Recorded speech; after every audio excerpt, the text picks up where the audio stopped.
Bonjour à tous et bonjour à toutes, je suis ravie de vous retrouver pour la lecture de vos énergies générales concernant donc la journée du jeudi 25 avril 2024. J'espère que vous allez tous et toutes très bien. J'espère que les énergies de la pleine lune en tout cas vous sont favorables. Donc pleine lune en scorpion, pour certains d'entre nous ça peut être assez intense. On peut se retrouver face à nos propres angoisses, face à nos propres peurs ou en tout cas des situations qui nous pousse justement à puiser au plus profond de nous pour pouvoir surmonter ses propres peurs, ses propres craintes. Bref, un travail de fond qui est quand même assez intéressant parce qu'ici on parle de libération, on parle de justement de pouvoir s'affranchir de ces peurs ou en tout cas de ce qui pourrait générer ces peurs-là. Ça peut être simplement des pensées négatives, des cauchemars, des angoisses, des choses comme ça, mais ça peut être aussi des situations concrètes qui nous déstabilisent. Donc oui, j'espère en tout cas que ça va bien pour vous. Donc on va regarder ici avec le petit oracle astrozène pour commencer. On va regarder quelle sera l'ambiance générale de cette journée du jeudi 25 avril. Sur les énergies générales de ce jeudi 25 avril. Et nous avons l'énergie yin. Je suis réceptivité, je suis eau. Plein et pleine de magie et de poésie, je suis à l'écoute de qui je suis. Bon, alors ici, une reconnexion à notre énergie yin, c'est l'énergie justement de l'émotionnel, de ce que l'on ressent. Peut-être qu'on va être un peu plus dans le besoin ou l'envie tout simplement de faire preuve de douceur, d'être à l'écoute de soi, d'être très réceptif et réceptive aussi, d'être en tout cas beaucoup plus à l'écoute de nos sens et de nos sensations, voilà, de façon générale. Nos sentiments aussi. Ok, qu'est-ce qu'on nous dit d'autre? On va regarder ici avec le tarot psychique. J'utilise beaucoup le tarot psychique parce que c'est le jeu que j'utilise le plus. En consultation, je l'utilise quasiment tout le temps. Donc c'est vraiment le jeu pour lequel j'ai le plus de connexion et avec lequel je suis le plus à l'aise en fait, tout simplement. Si jamais vous vous posiez la question, c'est pour ça. Ok, le chakra racine. Ici, on nous parle de notre sentiment de sécurité, de ce que l'on peut ancrer dans la matière, dans l'ici et le maintenant. Peut-être que pour certains d'entre nous, on fait un bilan de ce qu'est notre vie aujourd'hui, là, au jour le jour, de savoir comment est-ce qu'on peut effectivement construire, bâtir, structurer quelque chose, comment est-ce qu'on peut peut-être démarrer un nouveau projet, ou en tout cas, on cherche ce côté stabilité, sécurité, on veut effectivement ancrer les choses dans l'instant présent, peut-être aussi par rapport à notre énergie d'action. Voilà. Donc là, il y a quelque chose en lien avec ce chakra racine là, qui est intéressant, et oui. Et ce que je pense aussi, c'est qu'effectivement, avec l'énergie de la fertilité, ça rejoint un petit peu l'énergie yin, où on a envie de prendre soin de ce qui est important pour nous. Pour certains, ça peut être un projet qui nous tient à cœur. On a réellement envie et besoin, en tout cas, de sécuriser ou stabiliser quelque chose dans un domaine précis. Ça peut être par rapport à notre santé physique. Voilà, on veut prendre soin de soi et de son corps. Pour d'autres, ça va être la priorité, ça va être prendre soin de son couple, ou prendre soin de son enfant, de ses enfants, de sa vie au quotidien. Il y a quelque chose là où on est centré. J'ai l'impression qu'on est centré sur ce qui nous tient à cœur. L'énergie d'impératrice, c'est aussi la fertilité et la créativité, donc il y a quelque chose qui grandit en nous. On a peut-être envie de voir grandir ce projet, cette idée qui fleurit, cet enfant, voilà, de le voir grandir de façon épanouie. Il y a quelque chose de cet ordre-là. En tout cas, on est dans un état d'esprit où on veut que les choses avancent dans le bon sens, progressent dans le bon sens. Voilà, on veut mettre en place et en pratique peut-être aussi nos idées et nos projets du moment. Allez, on va regarder un message de l'oracle Béline. Donc pour cette journée du jeudi 25 avril. Ok, bon, alors là on voit qu'il y a des blocages. Ici on a la carte du procès qui parle de disputes, de remontrances, de litiges, de querelles, de justifications, désaccords ou procédures. Pour moi ici on parle de conflit ou en tout cas de quelque chose qui est bloqué, de quelque chose qui peut générer quand même pas mal de frustration, pas mal de colère. On a pu se sentir un peu coincé, voilà, ou ça ne marche pas. Il y a peut-être des procédures, il y a peut-être un litige, il y a peut-être des disputes, il y a quelque chose qui ne passe pas, on a envie de mettre en pratique ou en place un projet qui nous tient à cœur, et là on peut être confronté à un certain nombre de blocages ou quelque chose qui nous contrarie, tout simplement. Donc je vous disais, l'énergie de la pleine lune, oui, on peut être confronté à ce qui peut nous faire peur, Et peut-être que pour beaucoup d'entre nous, ce qui peut faire peur, c'est de ne pas pouvoir mettre en place nos envies, nos idées, nos projets, voilà, et de ne pas réussir à maîtriser ou à contrôler la situation, parce que là, on voit bien qu'il y a un blocage qui vient de l'extérieur. Alors, ça peut concerner le foyer ici, avec la carte des pénates. Hein. Refuge, isolement, retraite, intériorité. Donc ça peut être aussi notre état intérieur où on se sent en contradiction avec soi-même, hein, c'est possible.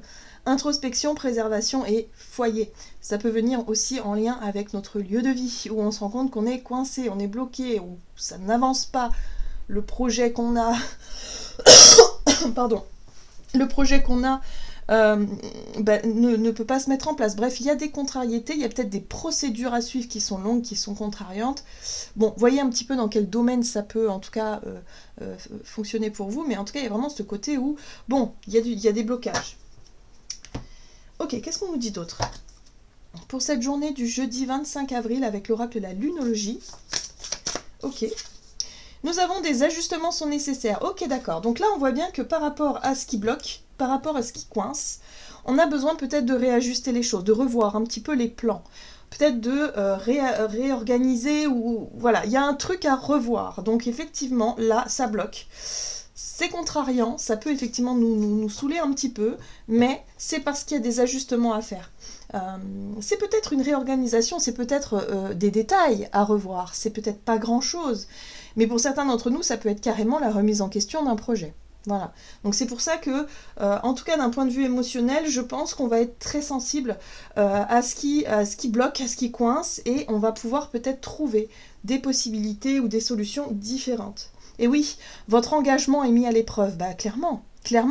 Là, on voit bien qu'on est, challengé, en fait, tout simplement, pour qu'on puisse vraiment s'engager sur la voie qui est la nôtre. Parfois, on s'en rend pas compte, on a l'impression qu'on veut absolument telle ou telle chose, ou telle direction, tel ou tel truc, et finalement, on se rend compte, avec le recul, que bah non, c'était pas ça qu'il nous fallait, c'est autre chose. Là, donc là, on voit bien que si ça marche pas, si c'est difficile et compliqué, il va falloir revoir le projet, revoir le plan, revoir là où ça bloque, peut-être pour trouver d'autres solutions ou d'autres directions. Bon, qu'est-ce qu'on nous dit d'autre? On va regarder du côté de notre énergie d'action et activité avec l'oracle mission de vie. Donc pour cette journée du jeudi 25 avril.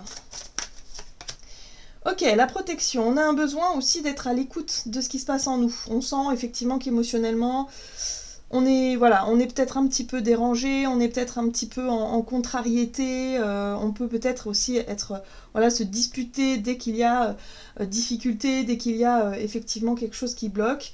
Bon, là, on va chercher peut-être à se protéger, on va chercher peut-être à retrouver son énergie, à essayer de se préserver aussi, peut-être des situations, je dirais, de colère qui viendrait de l'extérieur, peut-être. Hein.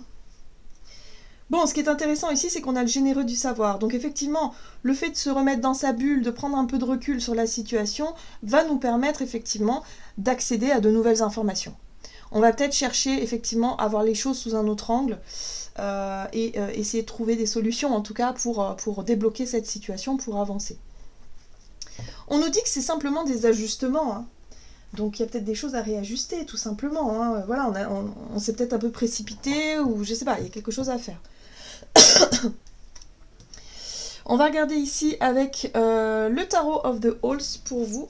Donc énergie d'action et activité. Nous avons la carte des amoureux.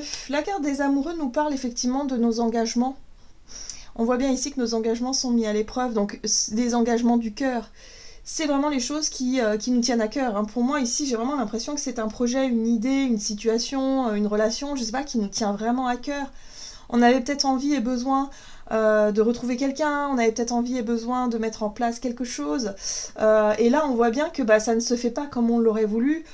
Et du coup, ça génère peut-être de l'instabilité avec le chakra racine. C'est-à-dire que ouais, notre sentiment de sécurité peut être un petit peu ébranlé, justement. On se sent déstabilisé, là, j'ai l'impression.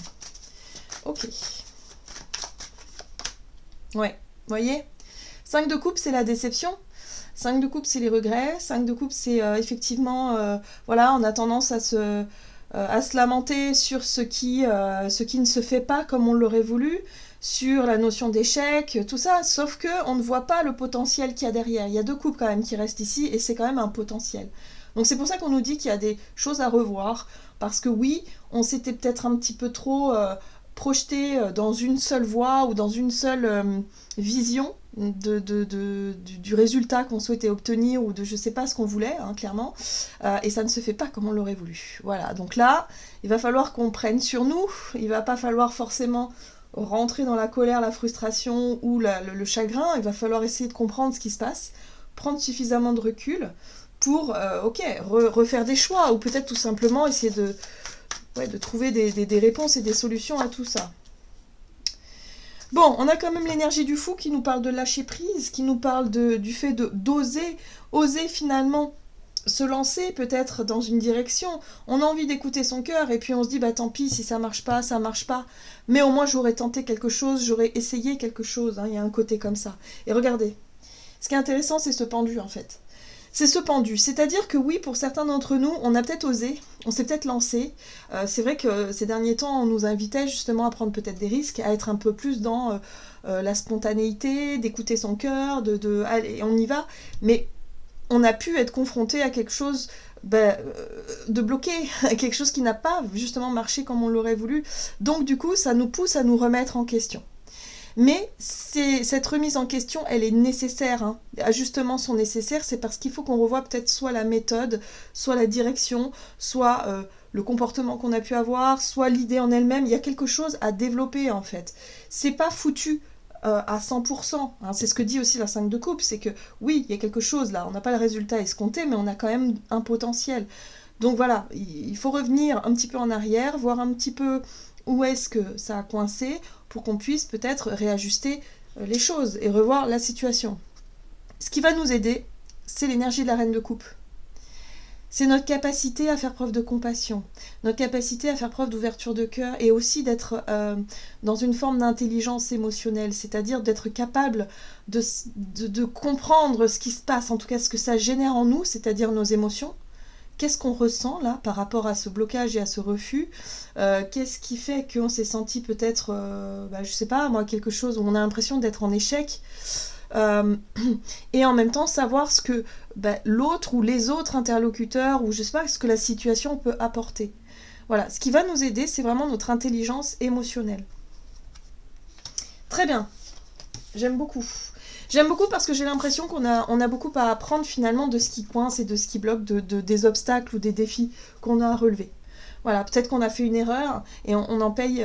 Voilà, on a une espèce de punition d'une certaine façon, ou en tout cas, on a fait une erreur, et on se rend compte que bon, c'est dommage, on fait un constat, on est déçu, bon, ok. Bon, on assume en fait. On assume ses erreurs et puis on essaie de comprendre pourquoi c'est arrivé et puis ce que ça veut dire et voilà. Donc il y a quelque chose de très enrichissant par rapport à tout ça. On va regarder sur le plan relationnel et sentimental avec l'oracle des contrats d'âme. Alors, pour ce jeudi 25 avril... Ok, contrat d'âme, trahison, on a l'impression la blessure de trahison, c'est ça, on a l'impression d'avoir été trahi, on a l'impression de s'être trompé sur une personne ou tout simplement on s'est illusionné nous-mêmes par rapport à ce qu'on a voulu tenter, par rapport à ce qui s'est passé. Donc ça c'est le ressenti en fait, hein. Voilà, bah oui. Et ça nous apprend. Ça nous permet d'apprendre ce qui nous touche, ce qui nous blesse, ce qui nous fait nous sentir mal d'une certaine façon, mais ça nous permet de comprendre, de mieux comprendre peut-être l'origine d'une blessure, savoir qui on est et pouvoir enfin dépasser tout ça avec beaucoup d'intelligence. Hein. Il y a un côté, l'enseignant, c'est aussi le fait de se dire, bon ok, j'ai vécu ça m'apprend quelque chose. Ça m'apprend quelque chose pour que je puisse vraiment pouvoir me sentir totalement apaisée par la suite et me sentir totalement en paix avec tout ça. Enfin, apaisée, en paix, oui. Libre surtout, libérée. Ok, on va regarder donc avec le tarot. Donc, relationnel et sentimental, ici, on ressent de la trahison. 4 de coupe, ben oui, pourquoi? Pourquoi est-ce qu'on se sent déçu? Pourquoi est-ce qu'on se sent blessé? Parce qu'on avait des attentes. Voilà pourquoi. La 4 de coupe, c'est vraiment la carte qui parle des attentes. Où effectivement, on a du mal à se contenter des 3 coupes ici, et on est tellement en train d'attendre que quelque chose se passe qu'on ne voit même pas l'opportunité d'une nouvelle coupe arriver. En fait, je pense qu'on était tellement centré sur un objectif, sur un résultat précis, que vu qu'il n'arrive pas comme on l'aurait voulu, eh ben pour nous, on a l'impression que tout est terminé, que tout est foutu. Et là, on nous dit que non, il y a un potentiel. Donc il va falloir qu'on soit suffisamment fort, voilà, pour ne pas céder à la lamentation, quoi. Il va pas falloir qu'on se lamente là-dessus, il va falloir qu'on soit fort, qu'on essaie de trouver le moyen de prendre suffisamment de recul, et pour se dire, bon bah ok, ouais, j'ai placé mes attentes que dans une seule direction, je n'ai pas évalué forcément les autres possibilités, or là, il y a la possibilité peut-être d'avoir autre chose. Mais en tout cas, ça fait remonter chez nous une blessure de trahison, ou une blessure de... On a l'impression de ne pas compter, vous voyez, on a, je sais pas, il y a quelque chose là. Il y a une amertume, vous voyez? Ouais. Le lâcher prise, vous voyez la carte du fou, elle nous invite à lâcher un petit peu nos attentes, à lâcher un petit peu le fait de ruminer, le fait d'être toujours insatisfait et de râler par rapport à ce qui ne marche pas. Et peut-être se concentrer sur ce qui fonctionne et essayer de comprendre tout ça. Voilà. Donc la lune, c'est pas évident, parce que la lune, justement, c'est ce qui se passe à l'intérieur de nous, c'est notre monde émotionnel, c'est nos ressentis. Et nos ressentis, visiblement, il y a quelque chose qui nous travaille, il y a quelque chose qui nous tracasse, il y a quelque chose, voilà. Donc attention quand même aux conflits, aux disputes que ça peut générer. Si on se lève du mauvais pied, par exemple, on pourrait se montrer toujours en train de râler, voilà, et pas forcément, on va pas forcément être très agréable, hein. Donc il va falloir réussir à lâcher un petit peu ces énergies-là, et essayer de voir ce que ça veut dire aussi, hein. Ce qui ne fonctionne pas et ce qui marche pas comme on veut, c'est peut-être pour nous obliger à revoir un peu nos plans. Et la 8 de bâton nous parle de synchronicité. À mon avis, il va y avoir des situations qui vont arriver, des synchronicités, des détails, voilà, des messages de l'univers qui vont nous arriver, mais pour ça, il va falloir lâcher ce côté négatif, là, ce côté où, oui, ça marche pas, enfin voilà, où on a tendance à baisser un peu les bras, parce qu'il y a des choses qui se passent là. Voilà, et on a une 6 de pentacle juste derrière. La 6 de pentacle nous parle de notre capacité à nous ouvrir et à accueillir ce que l'univers a pour nous. La 8 de bâton, c'est justement les messages de l'univers au travers de heureux hasards, de synchronicité. Il peut y avoir des nouvelles, des choses qui arrivent comme ça durant cette journée, mais il va falloir aussi être capable de les recevoir, ces choses-là. Si on est occupé à râler et à ruminer quelque chose, on n'aura pas suffisamment les yeux ouverts pour percevoir tous ces messages-là et pour retrouver cette énergie d'ouverture et d'être vraiment dans la générosité, dans le donner et recevoir et dans le fait de tirer parti de cette situation qui finalement n'est pas si négative que ça. C'est un travail finalement où il faut essayer. Ok, il faut identifier ce qui ne va pas, ce que ça génère chez nous. À mon avis, ça vient de l'insécurité, hein. Ça nous apporte une forme d'insécurité. Peut-être qu'on a été déçu du comportement de quelqu'un, par exemple, ou on s'imaginait que peut-être cette personne nous ferait passer en priorité, et puis finalement on se rend compte que pas du tout. Donc voilà, ça peut être un détail, et on se rend compte finalement qu'on est... on se sent blessé en fait, on se sent blessé parce qu'on pensait que cette personne avait envie de rester avec nous, de nous donner la priorité, et en fait non. Donc ça génère aussi un sentiment d'insécurité émotionnelle, vous voyez ce que je veux dire? C'est un exemple, hein, ça peut se passer dans différents domaines, mais en tout cas, il y a vraiment ce ressenti de, on s'est un peu illusionné sur la situation, c'est pas grave, voilà, parce qu'il y a des choses à en tirer et à comprendre, justement, pour qu'on puisse retrouver un petit peu le moral, là. Ok, qu'est-ce qu'on nous donne ? Avec le tarot des anges gardiens, donc pour ce jeudi 25 avril, la 7 de la pensée, soyez patient. Les rêves mettent parfois du temps à se réaliser. N'ayez aucune inquiétude. Travailler dur finit toujours par payer. Tenez-vous prêts car les choses peuvent bouger tout d'un coup. Faites une pause et réfléchissez à l'avenir. Il y a un besoin de prendre le temps, si vous voulez, d'identifier tout ça. Il y a un besoin de ralentir un petit peu, de faire le point. Voilà, donc là, il y a la possibilité voilà, de faire preuve de patience, de calme. On s'attendait à quelque chose, un résultat qu'on n'a pas forcément aujourd'hui, donc c'est ça qui est un peu frustrant. Mais voilà, on nous invite à garder quand même confiance par rapport à l'avenir. Voilà, j'en ai terminé pour votre guidance. J'espère que celle-ci vous aura plu et parlé. Donc n'hésitez pas à liker, commenter la vidéo. Moi, je vous souhaite de passer une excellente journée. Je vous embrasse et je vous dis à tout bientôt.